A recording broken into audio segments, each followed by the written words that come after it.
Well, online and on campus, free speech is imperiled in the name of tolerance. A majority of college students now say that protecting diversity is more important than free speech, as if they're mutually exclusive. On Twitter, YouTube, and Facebook, of course, accounts are routinely banned and opinions suppressed in the name of fighting hate, which is never precisely defined, but you know what they mean.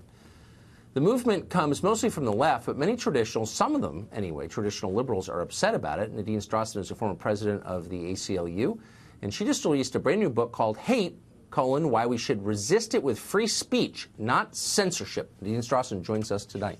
Nadine, thanks for coming on. My pleasure. First, a confession, you're the kind of liberal I used to make fun of.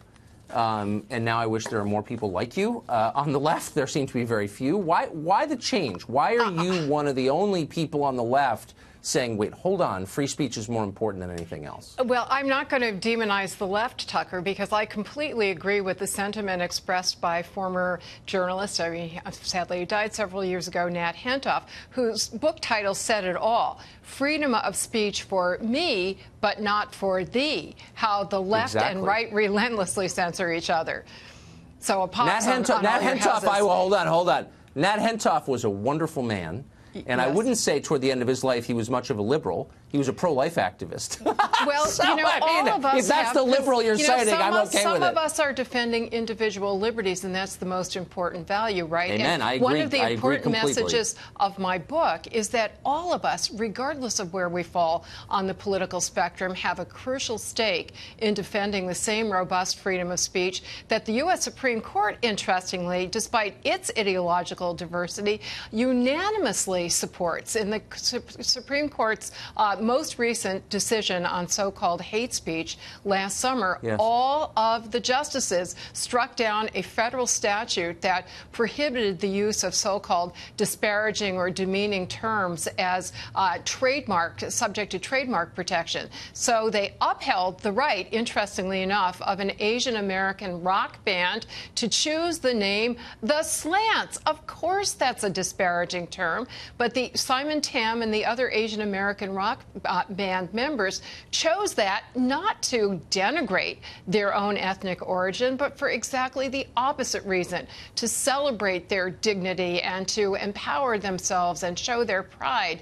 And that illustrates, Tucker, the problem with handing over to government the power to pick and choose which particular words are going to be ruled out of bounds. You have to look at the context. Right. You have to take, all of us have different subjective perceptions, and we have to make these decisions for ourselves and not turn them over to the government. Well, I agree completely.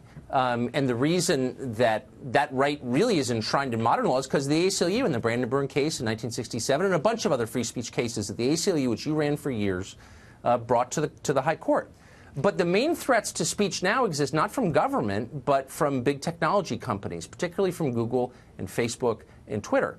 They're the conduit through which all information flows. They control speech, and they're squelching it, and the ACLU is saying nothing, and I don't know why. Well, let me tell you, there is a big legal problem here in terms of remedies for what clearly are restrictions on speech. And by the way, I disagree with you that the ACLU has not spoken up. But first, most people do not understand that the First Amendment free speech guarantee only applies to government, to the public sector. So you have no First Amendment rights with respect to Facebook and the other private tech companies. Yes, however, but hold on. You can bring pressure on them. And Tucker, the ACLU, along with a large coalition of other civil rights and civil liberties organizations, have been complaining to Facebook for years about how they are wielding their power to take down hate speech. We've complained that they have not done it in a way that is supportive of equal rights and civil rights. I respectfully disagree with you. I think the ACLU has stood back. No, it's spending all its time defending illegal aliens, whereas everybody in the world is seeing his or her free speech Let me tell you that some of us can defend all fundamental freedoms for all people. But the emphasis on speech has been absent at the ACLU, well, and I think it's really sad. Tell that to the people who are criticizing the ACLU and lobbying us to change our position, which we have not, because we defended the free speech rights of the alt-right demonstrators in Charlottesville.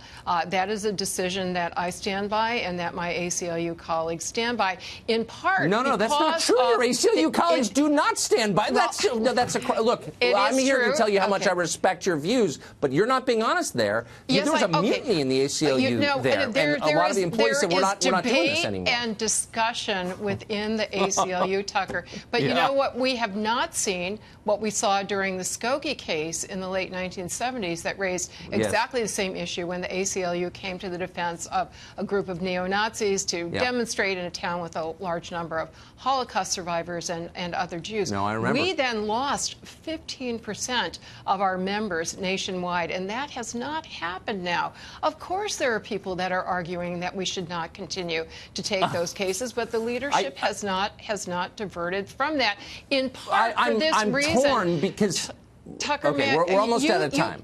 You yourself said that we don't have to choose between diversity and equality on the one hand and free speech on the other hand. And I couldn't agree with you more. These are mutually reinforcing, and all of us who care about racial justice and other equality causes have the biggest stake in defending robust freedom of speech. You filibustered me, and I've let you do it because I think you're an important voice for free speech. No, I do think that. But I think you're wrong on some of those details, but we're going to have to talk about it me back. in some other forum. Okay, thank you, Nadine.